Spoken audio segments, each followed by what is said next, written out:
Ngayong araw ay samahan niyo ako sa mga kaganapan ko sa araw ng Friday. Kaya naman mabuhay, ako po ito si Eds at welcome sa panibagong araw, panibagong Edstorya.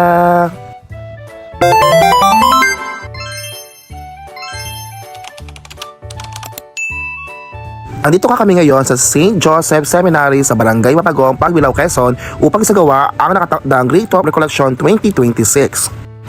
Ang rekoleksyon ay isang gawain pang ritual na ginagawa namin taon-taon upang mas lalo pang lumalim ang pananampalataya ng mga mag-aaral.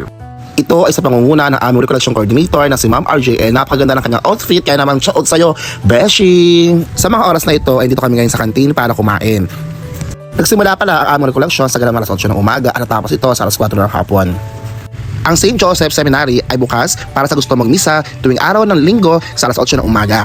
Dahil nga whole day ang activity ito ay nagpaalam na muna ako sa kanila na hindi ko natatapusin dahil sa hapon ay meron kaming ganap dito sa paalala at ito ang Solga 2026! Siyempre sa incoming SOG advisor si Ma'am Lanilyn P. Jala at higit sa lahat ang nagsilbing gabay namin sa isang taong kanuruan na pamumuno bilang ito. Kaya muli palakpakan niyo naman po ang inyong mga sarili, aming class president na naging very cooperative sa mga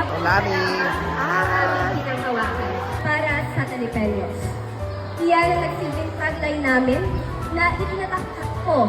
Ang SOLGA or State of Learning Government Address ay sinasagawa taon-taon upang ibahagi sa bawat mag-aaral ang mga nagawang aktibidad at proyekto ng SSLG. Masalukuyang president namin ay nakakataba sa puso kasi ngayon lang din namin naalala yung mga proyekto. Hindi ako nagtakbo bilang key officer, so nag-start ako bilang SSLG, nag-start ako as a representative. Ano yun? Nagsimula lang ko sa simpleng desire ko na mag-lead.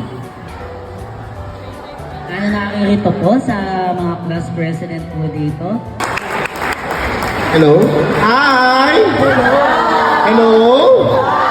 Ayan, pagbati na isang mainit at matagumpay na hapon sa ating lahat.